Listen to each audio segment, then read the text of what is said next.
Graça, paz e misericórdia da parte de nosso Senhor Jesus Cristo. Bem-vindo a você que nos acompanha aqui neste canal para mais uma Escola Bíblica Dominical. Estamos no segundo trimestre desse ano de 2022, na lição de número 8, Sendo Verdadeiros. E o tema da nossa lição, temos aqui o texto áureo, está no Salmo 32 e no versículo 2. Salmos de número 32 e o verso 2. Bem-aventurado o homem a quem o Senhor não imputa maldade e em cujo espírito não há engano. Na verdade prática, Jesus chamou de hipócritas as pessoas que praticam boas ações não por compaixão ou outros bons motivos, mas para obter a glória diante dos homens.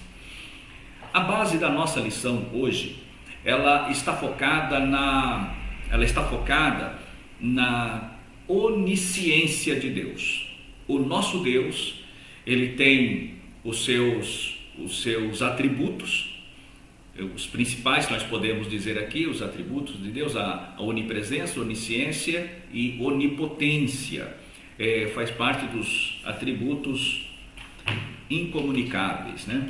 São exclusivos do Todo-Poderoso. E hoje a base está na onisciência. O que é a onisciência? É aquele que conhece todas as coisas. E o Senhor conhece antes mesmo de que elas venham a acontecer. O Senhor, ele já de antemão a conhece.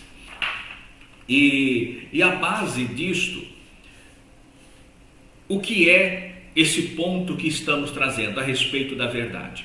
Porque Deus, ele conhece todas as coisas, ele requer de nós que venhamos a ser para com ele verdadeiro. Não adianta nós querermos enganar, podemos enganar um ao outro, mas ao eterno jamais. Jamais podemos enganar.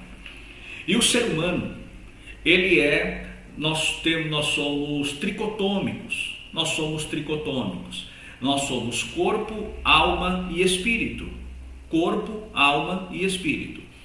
Através do nosso corpo, nós conhecemos o mundo físico à nossa volta. Nós temos contato com este mundo físico através dos sentidos, da visão, do olfato, do paladar, da audição e do tato.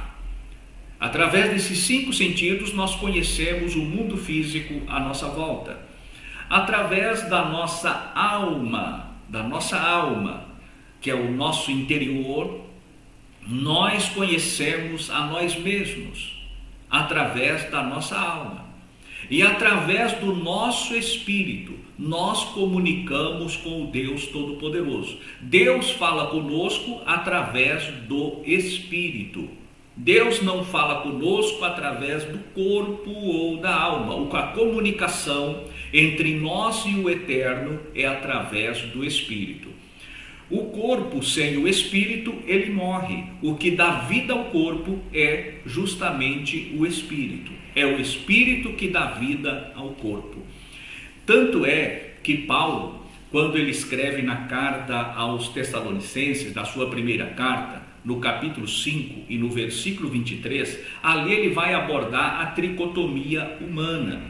Ele fala que nós devemos guardar em santidade, em santificação, preparados para a vinda do Senhor, o nosso espírito, a nossa alma e o nosso corpo, incorruptivelmente prontos para sermos arrebatados.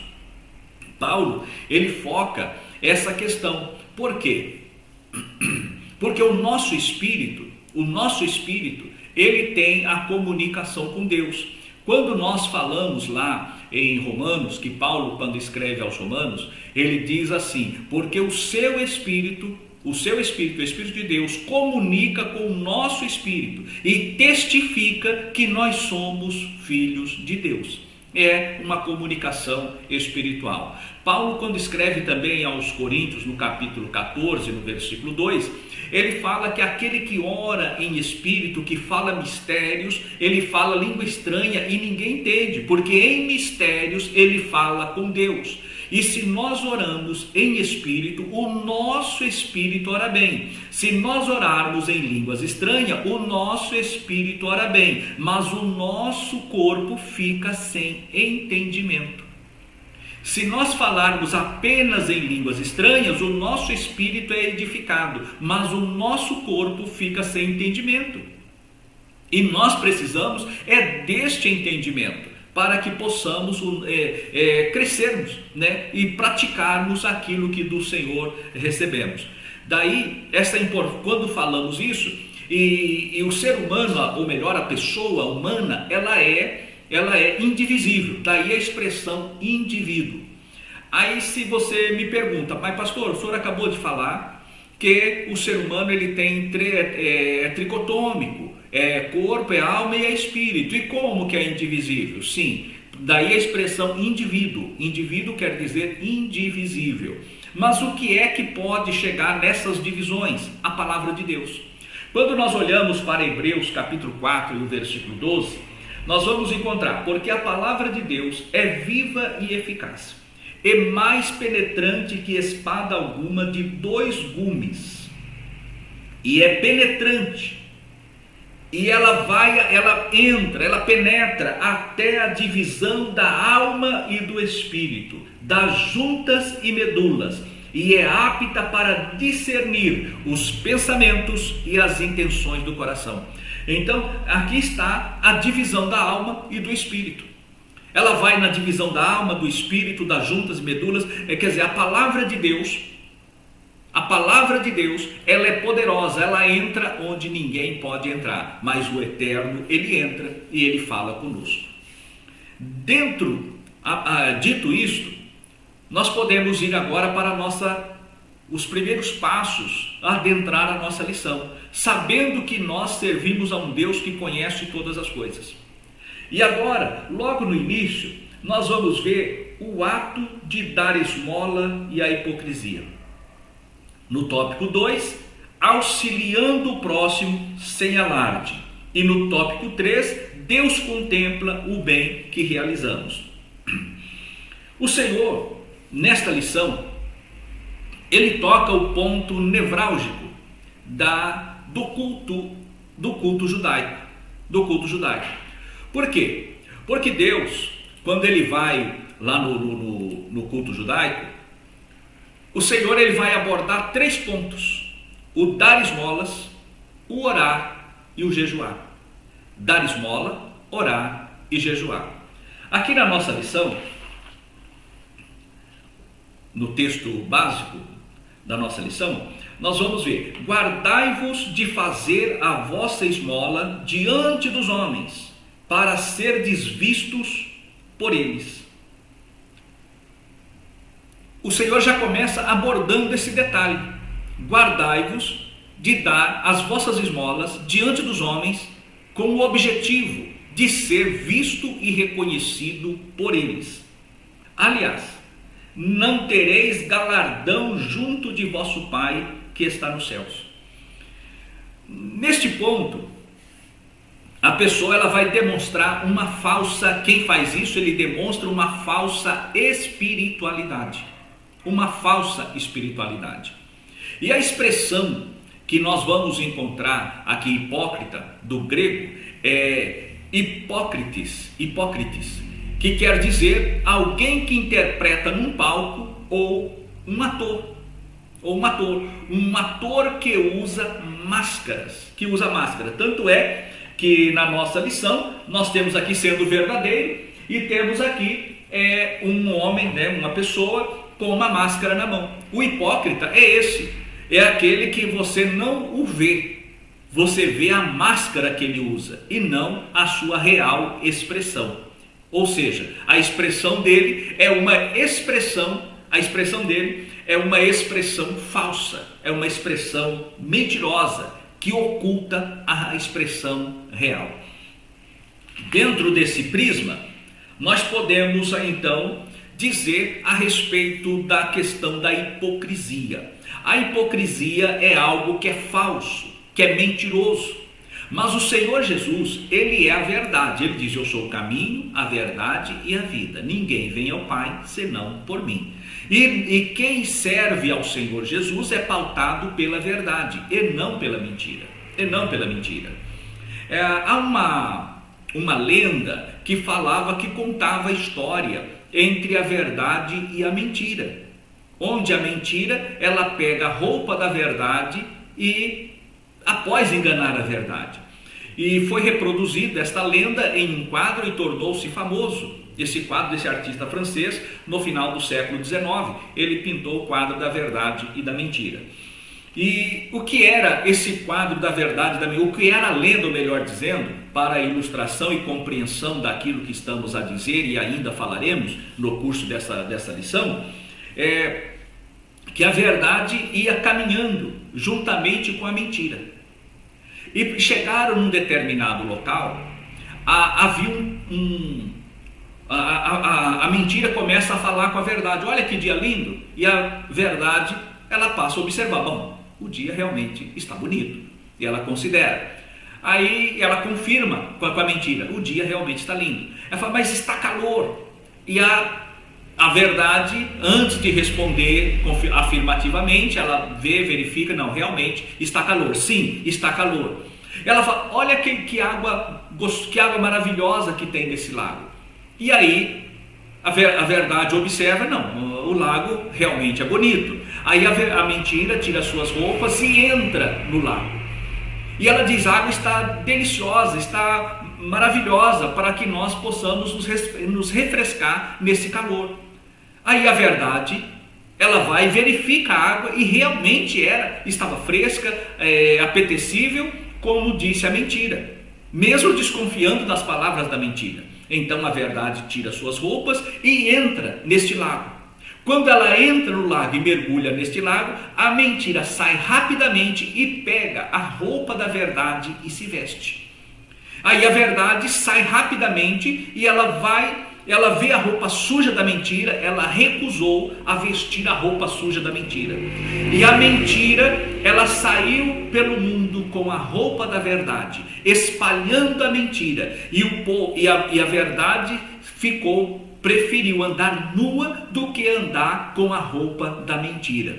Assim as pessoas, o mundo todo, os reinos do mundo, preferiram aceitar a mentira com a roupa da verdade do que aceitarem a verdade na realidade nua e crua como ela estava. Ponto. Posto isso, aplicando a verdade desta lenda. Hoje o que nós estamos vendo na nossa sociedade, nesse mundo pós-moderno, tanto na igreja como fora da igreja, principalmente fora da igreja e com respaldo às vezes em alguns pontos da igreja, as pessoas estão preferindo aceitar a mentira vestida da verdade. No nosso mundo aqui está as pessoas aceitando a mentira com a roupa da verdade, do que encarar a verdade face a face como ela verdadeiramente é. O crente, que é aquele que espera Jesus, o arrebatamento da igreja, não pode viver a mentira com a roupa da verdade. O que mais existe hoje nas mídias sociais, nas televisões, na internet, é aquela mentira vestida com a verdade. E nós não podemos deixar nos enganar e nem deixar se levar por isso, e nem ser participante disso, porque o compromisso da igreja é com a verdade, é com Jesus. Jesus é a verdade. Então nós temos que nos ser comprometidos com a verdade e não ser hipócritas. O hipócrita demonstra aquilo que não é. Se um ator, ele vai para um palco e ele usa uma máscara para representar o papel daquele personagem, mas aquele personagem não é ele. Aquele personagem não é ele. Às vezes no filme, no teatro, tem o mocinho e tem o bandido, tem aquele que faz o bem e aquele que faz o mal. E às vezes na vida real, quando as pessoas veem esses atores, tanto que representam o mal quanto que representam o bem, abraça ou rejeita. E às vezes a pessoa real é tão vinculada naquele papel que ela representou, que às vezes as pessoas, quando vê ela, quer ver a sua representação e não a realidade que a pessoa é. Às vezes rejeita a realidade e prefere ficar com o papel por ela representado. Assim é a sociedade. E aqui, quando o Senhor fala do hipócrita, está falando disso, aquele que vive escondido atrás de uma máscara. Deus não nos chamou para viver escondido atrás de uma máscara, mas para sermos reais, para sermos verdadeiros diante dele e diante dos homens. Há pessoas que usam a hipocrisia para ocultar a sua realidade. Tem pessoas que vivem na hipocrisia o tempo todo na hipocrisia, mostrando e demonstrando algo que ela não é, algo que ela nunca foi. Por outro lado, nós vamos ver que no auxílio ao próximo, quando a pessoa vai ajudar o seu próximo, vai oferecer as suas esmolas, vai oferecer os seus donativos, ela faz de tal modo que todas as pessoas vejam o que ela está fazendo. Ela não faz para sanar a dor de alguém, como generosidade para com alguém, mas ela faz aquilo para se autopromover diante das pessoas. A autopromoção, a promoção pessoal para isso. E o Senhor Jesus, Ele não quer isso de nós. O Senhor não quer isso de nós. Ele quer que a nossa vida, ela seja verdadeira, ela seja pautada pela verdade e o que falamos, tanto nas ofertas, quanto nos jejuns, quanto nas orações. Quando nós vamos falar, na nossa próxima lição, ela vai focar basicamente orando e jejuando como Jesus ensinou. Aí já vai descer na oração do Pai Nosso.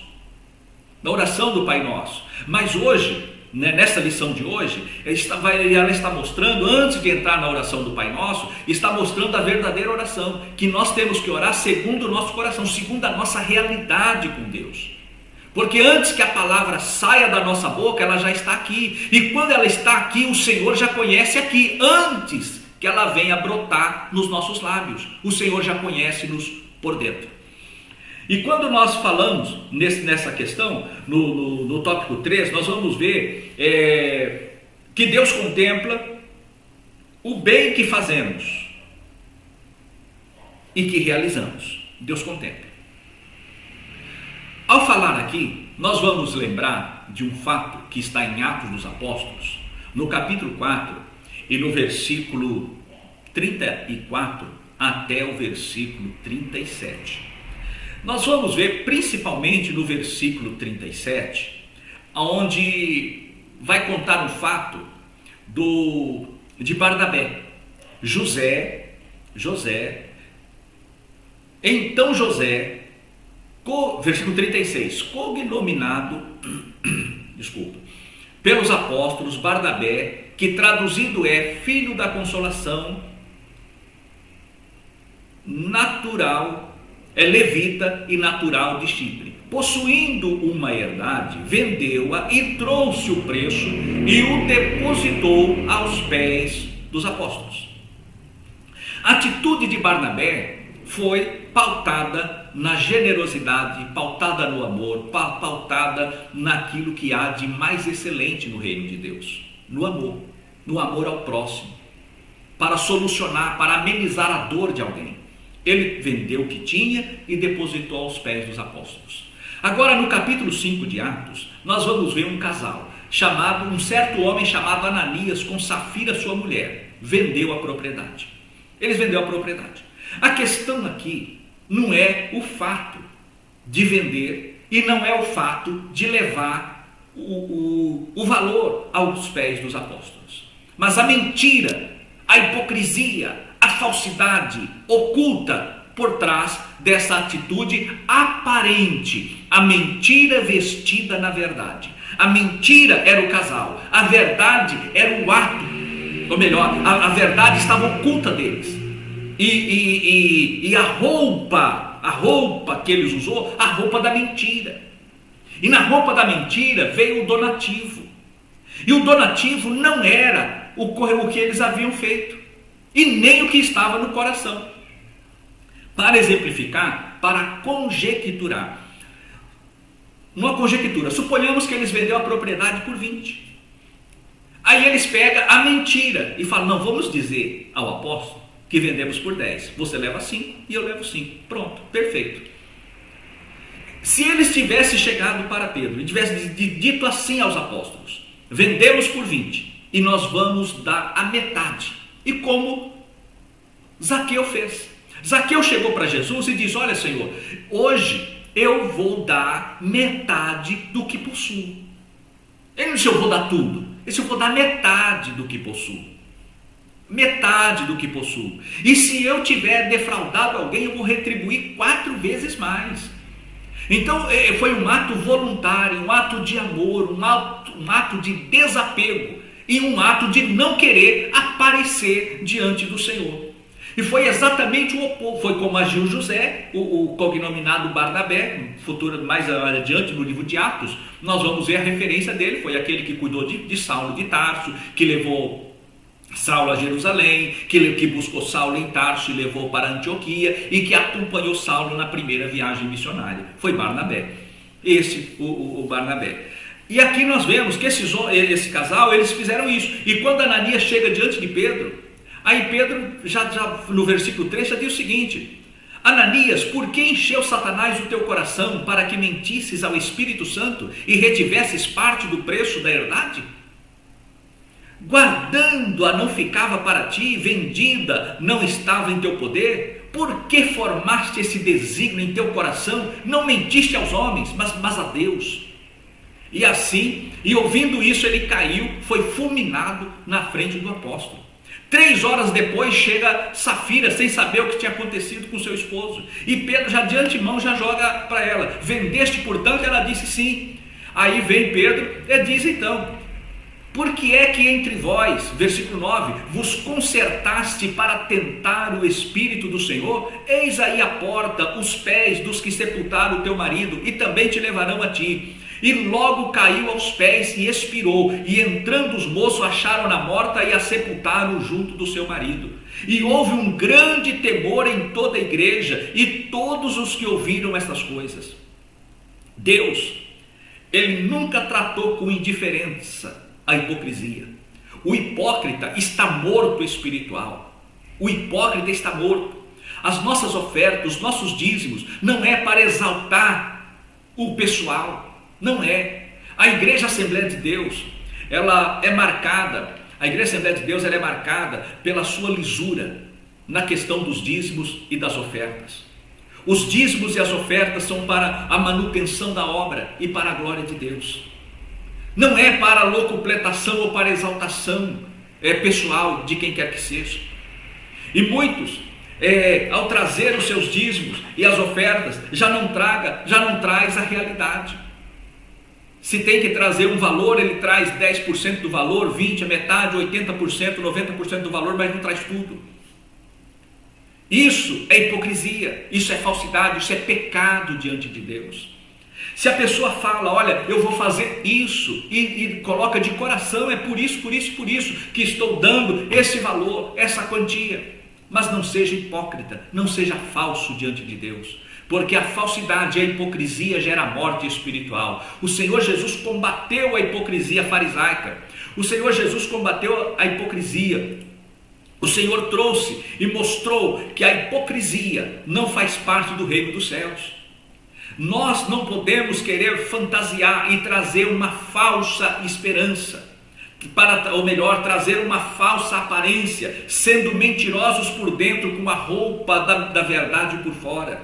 Quem olha de fora fala: é verdade, mas o Senhor está vendo por dentro. O que vai nos colocar dentro do céu não é a capa de fora que usamos, mas é o nosso interior. É o nosso interior que vai nos colocar na presença do Senhor.